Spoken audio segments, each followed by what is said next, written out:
decided to build it. First time since I was 10. 10 or 11. I wanted to see if it was as bad as I remembered. And when I was building it, I remembered why it was bad. But I will say, so here's the build. The complete build took me a few minutes. It is really meh. But again, the rest of the builds are fantastic for the era. I found this one to be meh at the time. But what I didn't realize, so this is what happens. You turn the wheel here. It does this little gear train in the back, 24 to 24 to 8 to the crown gear, which came in the set but was not used in the go-kart itself. The crown gear was not used in the go-kart, and the 2x4 Technic plates were not used in the go-kart, so those were extra parts. I can't remember what other extra parts there were. I think there was some extra parts, but those are the 3 pieces. The 2x4 Technic plates and the crown gear were not used in the go-kart at all. So you turn the handle, it goes all the way up to, and the crown gear is there, so what you can do is you can lift this thing up and down. But the idea, so here's the handle here, so you're a mechanic, you lift this up, and you take the tire off and you put the new tire on. And this thing breaks the seal. If you ever been in an auto shop watching them replace a tire, the rubber, the actual rubber on a rim, this thing pushes the rubber off the rim so it's loose, because there's a sealant around the rim to keep the tire there so the air stays inside. Just so you know. And then they put it on this machine that pushes, that pulls the rubber over the rim and under the rim. So that's what this thing does. That's what it's supposed to do. And then you lift this up, like there, sorry, on the wrong side. You lift it up and you take the tire off and blah, blah. That's a 1970s idea of what a tire puller looks like. Now, when I was building it, and going, yeah, I remember why I didn't like it at all. So, but when I finished building it, I didn't get the 853 supercar, the 853. I did not. That's not a set I got. I got the 854. What this build taught me was, and this is very important to us back in the day before studless showed up, is the peg here and the peg here to go transition from a horizontal to a vertical, and keeping it vertical at 90 degrees instead of like flopping all over the place. So now they use the friction pins, but it does exactly the same thing. You got brick, plate, plate, brick, which separates as 3 holes apart. So you got peg in one, a blank, and a peg in the other one, and then you can put this, and so you have a horizontal and a vertical, to keeping it steady. So this allowed you to build many things and holding them together. So if you have a bunch of bricks between these 2 things and plates, and you can just scrunch them together, and they can't come apart because they're held together by these 2 friction pegs, and well, not friction, this one. So this cannot come apart here. You cannot take this apart because the beam behind it is holding it there with the 2 pegs. And so you can build very strong things out of Lego, and it won't come apart unless you really smash it on the ground, which I've done. But and any normal play, it can't come apart, which was an eye-opener, because everything was bricks on top of bricks before, and when you dropped it, it smashed all over the floor. This technique here stopped things from falling apart when you just drop them. And so when you look at all my robot builds back in the RTL days, I used this extensively, brick, plate, plate, brick, and I built huge layers of brick and plates to keep, and then with the friction pins to keep the whole thing together. So in any given robot competition, my robots never fell apart, unlike some other people. Even if I didn't come in first, which I did a lot. Oh, this is right here. Ta-da. So you will see all these Technic bricks here, and then there's a layer of 2 plates, and then there's another row of Technic bricks, and then there's 2 plates, and there's another layer of Technic bricks, and there's 2 plates, and then I had, and you can see them right here. So there's that there. Let me see if we can find a better way of pointing these things out. This gray here, gray here, gray here, there. Those are Technic bricks, are vertical, holding the entire thing together. So you'd have to drop this thing from a pretty far distance for it to smash to bits. You really would. It was, and then here I had two blue verticals that held the entire robot together. Like what I did is I built each section modular. You see this little red section back here?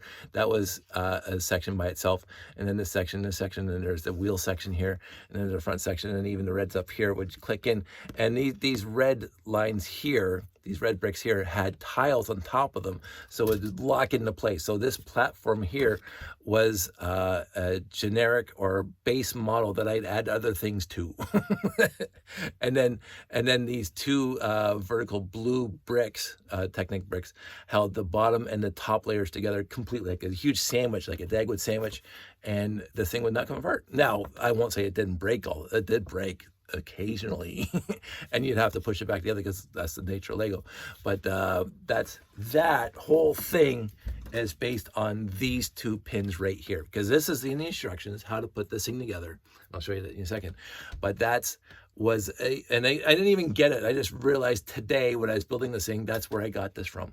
That's where I got it from. I was building this thing, and I never built it again, but I started building other things. So this one's in the instructions in the book. Obviously, this one's in the instructions in the book.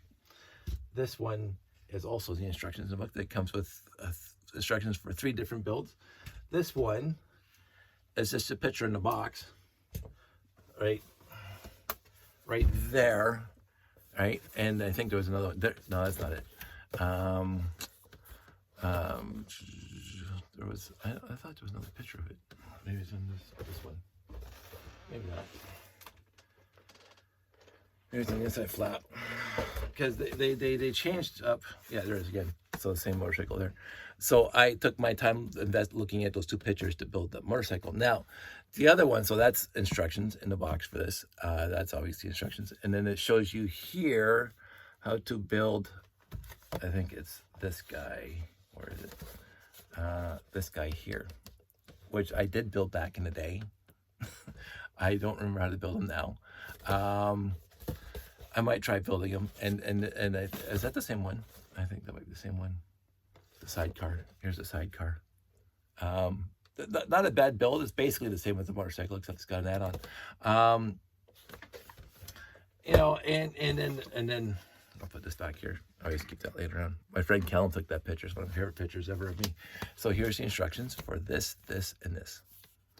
And these instruction booklets, I think this is 1970. Oh, this was 1978, but I got this at 1977. So this is not my original instructions. So pretty basic for Lego back in the 70s.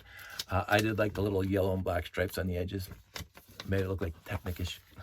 And so that's the end of the car, and then they get into the tire rim remover thing, and so that goes on for a while. And then they get into the chopper. Get to the chopper. Wrong thing, but anyway. Me and Schwarzenegger hang out a lot. And then at the back of these books, which was the best part of these books, was they didn't have an idea book-ish back then, but they put the idea books right in the instructions. So you could get the 4.5 volt motor and add it to the go-kart, which I did. And then you can get the 4.5 motor and add it to the tire puller, which I did not do. And then gear it down and get it all built up. And then you combine it with other sets of the time. The tractor. So this is the tractor, and it looks like the forklift, possibly. And so they give you ideas there, and how to get the steering to the front tires in this thing. It's kind of neat. I think there's a few. Yeah, here's the tractor and the forklift. So if you add those 2 sets together, this is 850 plus 851. The tractor and the forklift. This is 850 plus 854. So the forklift plus the go-kart. And so they give you various ideas if you get the various Technic sets, and then you get, and I think it's a bigger set. The crane set's a fantastic set in and of itself, but if you have the tractor and the crane, and I don't know what that is, I think it's the motor, and the 877, you can build a huge thing, right? That, kind of neat, a big crane truck. And 854 plus 855, so that is the go-kart and not the forklift. maybe it's a forklift. Or the crane. So it's the go-kart and the crane. You build this little box holder thing. I'm getting stuffy. The helicopter was a fantastic set, and this is like how to. And this thing I'm gonna build someday. By the way, I'm gonna build that someday. I think I tried once. And it just gave you ideas, and then it has all the instructions on how to take care of your stuff. This booklet gives ideas for a number of interesting models you can build from Lego technical sets, which is short of the Technic sets. On the back here, I built this thing. This is the gear train, because I did not have the 853. I had the 854, but I had some miscellaneous accessory sets for the Technic, and I started building this stuff. This is basically exactly the same transmission that's in the 853, but you could build it as a standalone, moving back and forth, and then you can build a small car if you wanted to. I don't see a motor. I never got this gear down set. I wanted it, never got it. There's another set of instructions, I'm not sure where it came from, is that you get the 853 supercar and you can build a whole chassis over top of it, which is really cool. So these instructions were awesome back in the day. And I'm not saying it's my favorite era of Technic, because it wasn't called Technic, it was called Expert Builder.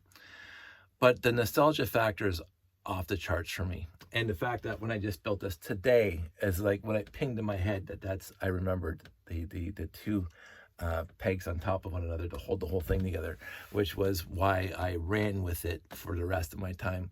I can't really build studless very well, because it's a whole different way of building. But for studded Technic builds, I built big, huge things, big, huge robots, and won some of my competitions. I'm modest. So I built that. So now I got all four. Am I going to build?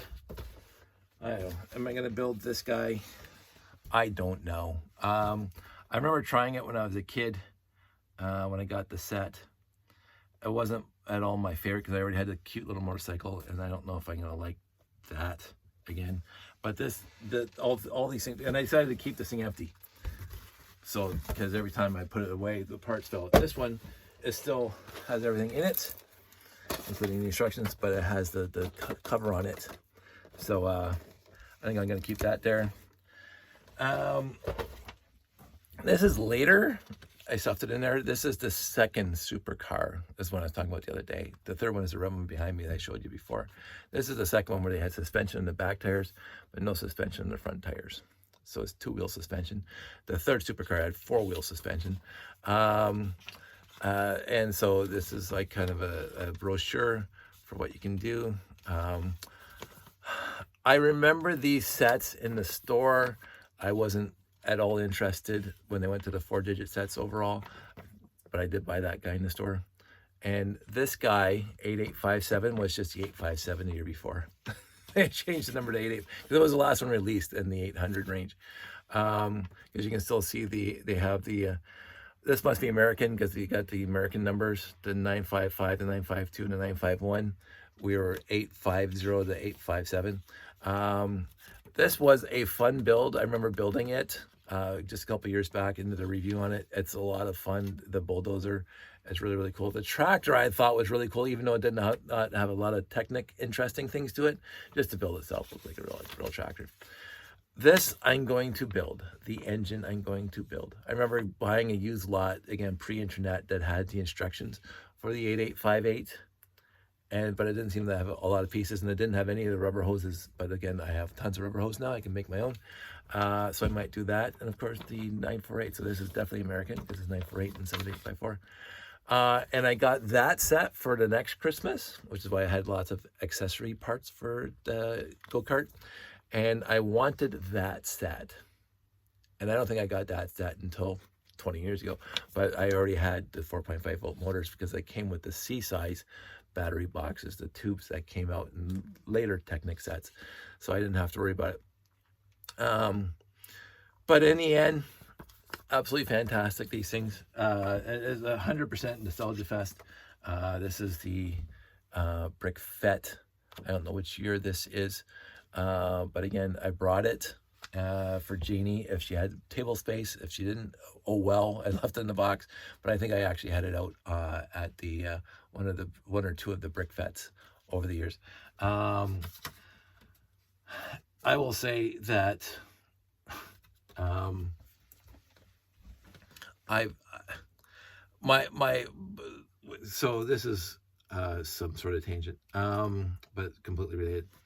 I grew up with Lego. I mentioned that a million times. Now you don't have to hear that again. So, my brother had Lego at my earliest memories, and I got Lego, and Terry got Lego. So, and this is far before Duplo, far before whatever other bricks. My cousins were, a lot of them were older than me, and they had Lego. So when I went to their house, I got to play with their Lego. But their Lego was from the '60s, so it's just basic brick and basically just white and red brick. So, hardly any windows. The old gray tires, rubber tires on the red. And they had the white 2x4 tire bricks. That's going pre-me. So I wouldn't say, I don't want to use the word obsessed, but appreciation of Lego was my earliest memories. I appreciated Lego. And it was just always backgrounds. It's like, so I want to explain this properly. When I was a kid, there was Lego with my relatives and my brother and me and Terry. But I also had the sandbox, and I also had my kite building and the tree houses and everything else, and the bikes and the whatever else. Fisher Price, we had lots of Fisher Price when we were kids. The airport and the farm and the school and like all the Fisher Prices, and even the castle, which is cool, with the wooden Fisher Price figs, not the plastic ones that came out later. But so we played lots of Fisher Price back then, but of course you couldn't build with it. But it was there. It became the basement toy, which then became the sandbox toy, Fisher Price. So it got massacred in the, sorry, I don't know where that came from. I always seem to do that. So I'm not going to clean it up right now. I'm going to try to hide it just in case people are like queasy. I didn't even notice it. Until I saw it on the screen. Anyway, so the Lego was not an obsession, because I don't want you to think that this is an obsession, even though some people think it is. It's not. But I didn't fall in love and consciously say I adore Lego until 1977. I mean, I always played with it. I mean, that's what we did. We went to friends' houses and families' houses, and we played Lego. And we played Tiddlywinks, if you remember that game. Battling Tops, fantastic. Smash Up Derby, which I keep on meaning to build a Lego version of Smash Up Derby, which kind of just goes with it. And one of the games that I really remember playing a lot, Battling Tops was a big one. Battling Tops was fantastic fun, but it was just like, I mean, forget the board games. I mean, that was just Monopoly, Gambler, Risk after a while, Clue, anything that was Parker Brothers, we played. Life, which I didn't like as much when I was a kid. I think it was too complicated for an 8-year-old. But Lego was always there. And it was just, you play with Lego. And my sister, my brother, and I played a ton of Lego, but I wasn't like, oh, I love Lego. And it was like, it was just one of the many varied things that I had in my life that I would play with.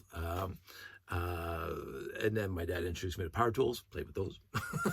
So, but as time evolved, but it wasn't until the Technic line came out in 1977 when I mentioned the comic book, and I'm looking at the comic book, and I see the picture of the 853, and I'm going, that's in my head the exact time I fell in love with Lego.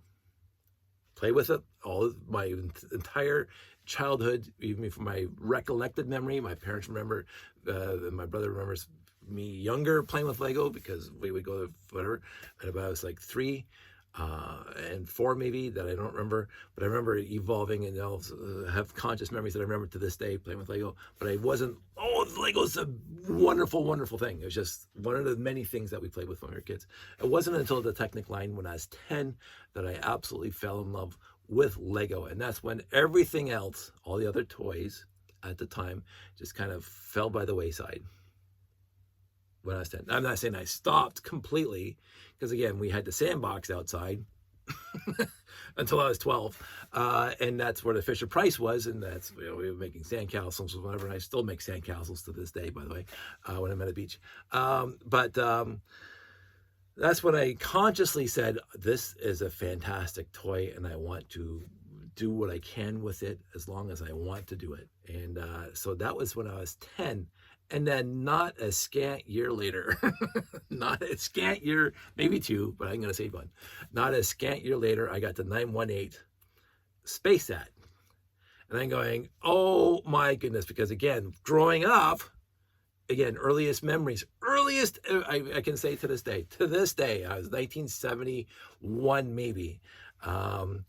We were in the old house on Oil Avenue, and vivid memory. Now again, you hear stories from parents and friends and family that says this is what happened, so that contributes to it. But I remember specifically, my brother and I,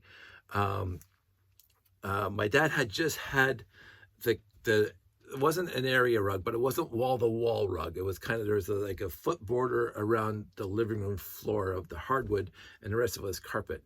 And Dad just had the carpet steam cleaned. So it was 1971, I think. So I would have been 4 years old. And the TV was on the other side of the living room, the front of the house. And we're in the kitchen, dining room, big doorway, entryway to the living room. And the TV's on the other side. And we wanted to watch Star Trek. But the TV's way over there. And we were not, we were forbade. You shall not pass to go into the living room because the carpet was still wet. And my parents were, and I will say this to this day, my parents were sticklers. If the professional said, you can't do X, you don't do X. And I'm going, why can't I walk in the carpet? So my feet get wet. What do I care? But my parents, when the steam cleaner guy came in with the steams, he says, do not walk in the carpet for like 18 hours, 20, whatever, how much time it was. But that was, hey, Star Trek time. So my dad, actually, it wasn't even my dad at the time. I think it was Mr. Townsend was over. Mr. and Mrs. T, Jim and Jean, wonderful people. He put his back against the wall. He's like, Mission Impossible. He's shimmying against the wall to keep his feet off the carpet because there's a foot border of hardwood. So he's like walking and then walking across. And he gets over to the TV, turns it on, he puts it on. I can't remember what channel Star Trek was on at the time. CBCI, probably not. But he puts on Star Trek and he shimmies all the way back. And it was the Arena episode. That was a repeat, obviously. But it was Arena with the Gorn. Fantastic. To this day, I remember watching the Gorn. And I also remember the Metrons, the OK Corral episode. And the Empath is sticking in my head as one of the earliest memories of watching Star Trek. But that was just the oddest episode of the entire franchise. It's like a Twilight Zone episode. But the Arena is the very first episode that I have a conscious memory of watching. And that was that day. I have these memories when I was 4, but there was always Lego even in those memories. And the old house. And so I've always loved Star Trek. My earliest memories are Star Trek, and I love Star Trek right from the get-go. And I thought consciously, I'm going to like this show the rest of my life, and so far I have. But Lego was just a background toy. Like we used to build extravagant card houses in the house, both houses, because we had a lot of playing cards and hockey cards and whatever else cards. We would build extravagant card houses. But as soon as the Technic set showed up, the 854 came into the house, and then I got the accessory pack, and then the 918 is like when I started letting go of everything else and started just focusing on the Lego. It went from, I'm going to say this, I guess is a better way to put it. When I was 10, it went from a toy to a hobby. Because I was interested, and I did research, and I tried different building techniques, and tried to, and just had a good time building it. It wasn't just like building from the box, pictures, whatever. I just tried different things, and I kept on building solo. Like sometimes Brian and Terry weren't around for days at a time, and I was building my own stuff. And it just went on from there, and it's never ever stopped, and it's never had a dark ages. I mean, I've never ever had a dark ages, which is one of my things that I'm not necessarily most proud of. That's the stupid way of putting it, but I've never had a dark ages, and I never even thought about having a dark ages. It was never ever in the books for me to put it down and not touch them, because I have all these ideas coursing through my head to this day, and a lot of those were based on 10 years old or 15 years old or 20 years old. Yeah, I had this idea that I was going to do this like 40 years ago. Let's build it. The entire space layout, as it is, obviously wasn't in my head in 1978. The actual layout, because of course they didn't own monorail. There was no well, there was trans yellow, 918, but there was no newer pieces. There was no 4x9 wing plate, which was a huge thing for my layout. But of course, the 4x9 wing plate was not a huge thing to my layout until I was actually starting to build the layout. We had done, here's fantastic grammar for me. Jeff and I started doing a show in like 2006 or 2005, doing a little space layout. Not one 4x9 wing plate in any of those layouts for all those years.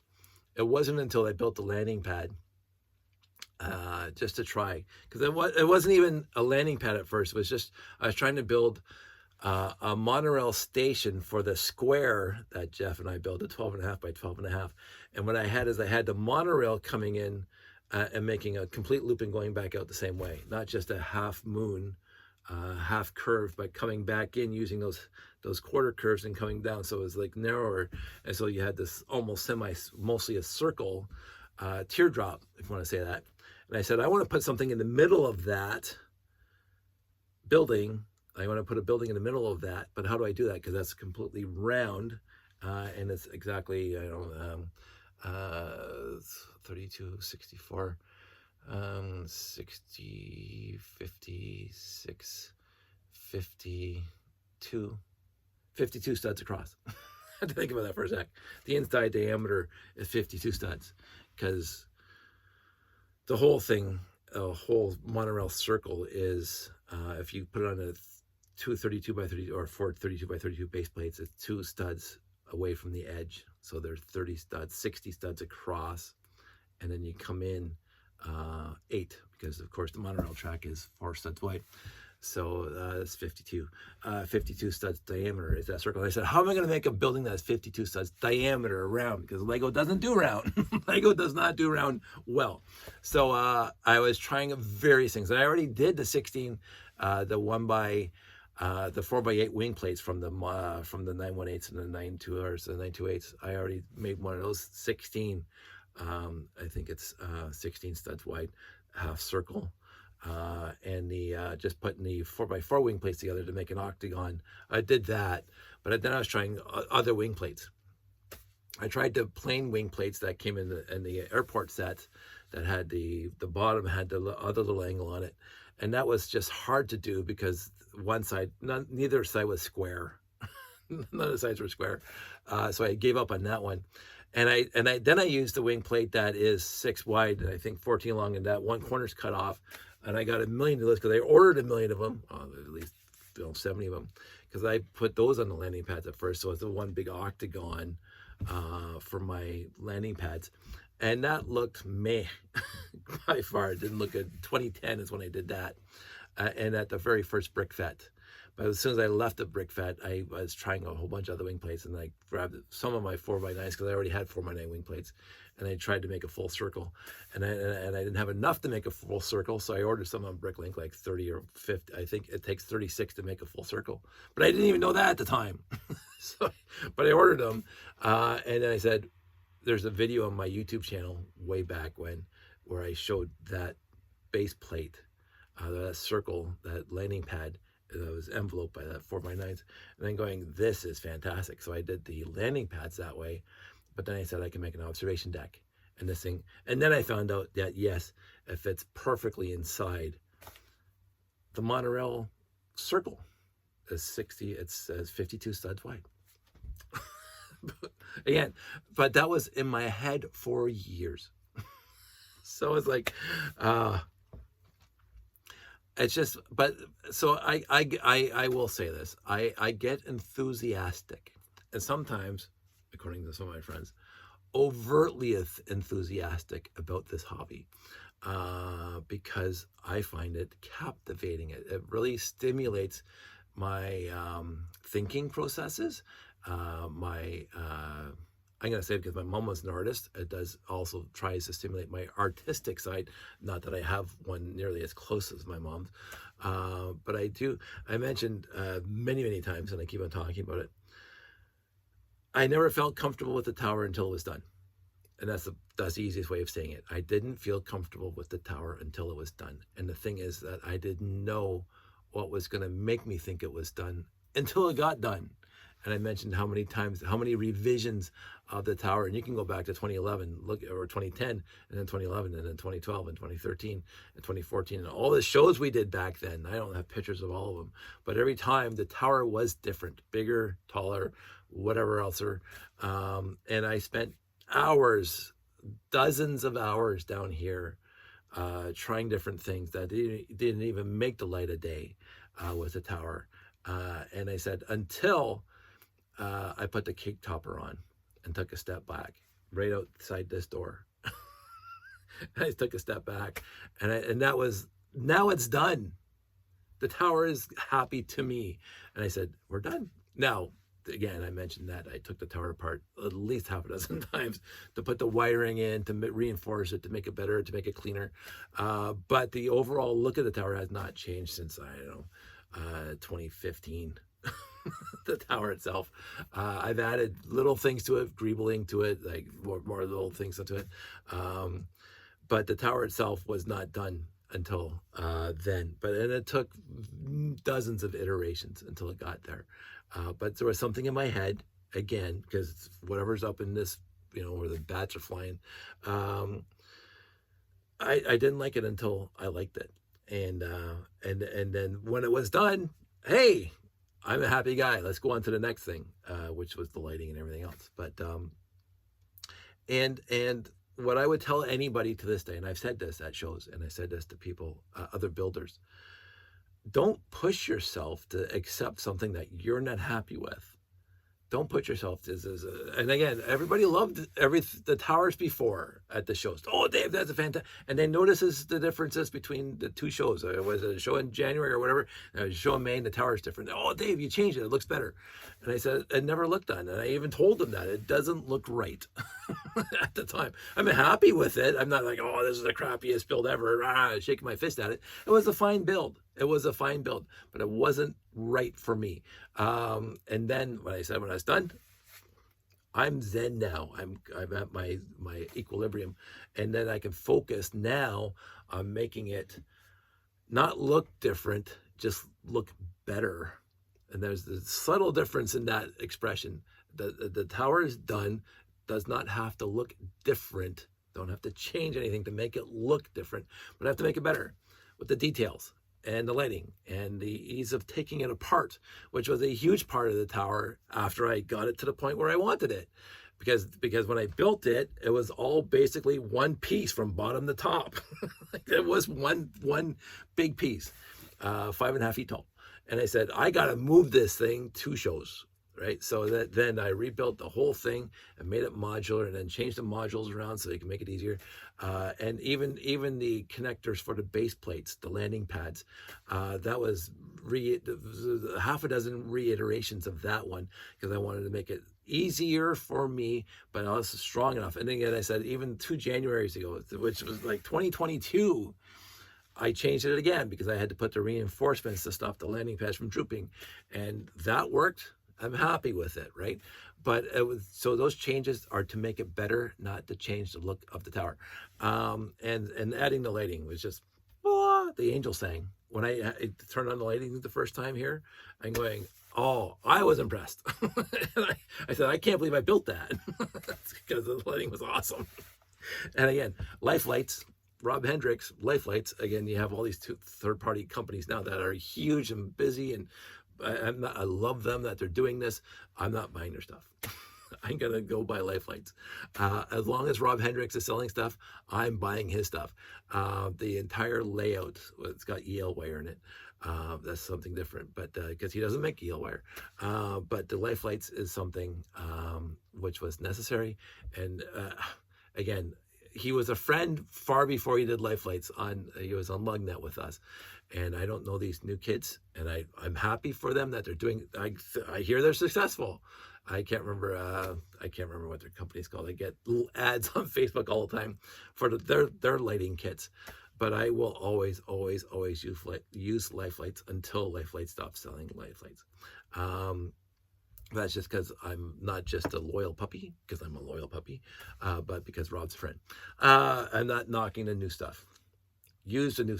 I'm saying you guys use whatever you want. The new stuff is like cool and awesome and easy to use and blah blah blah. And they build it specifically for sets. They have kits for specific sets.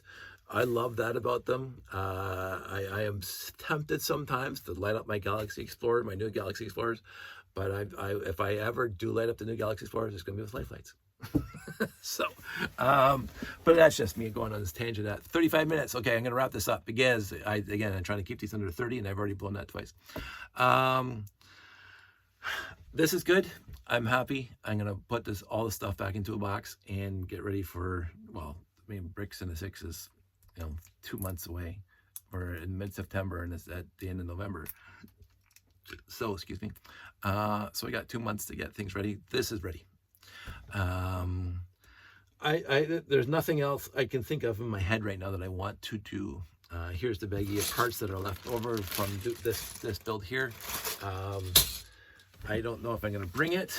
I just want to keep this box empty because I'm sick of every time I pick it up, the pieces fall out.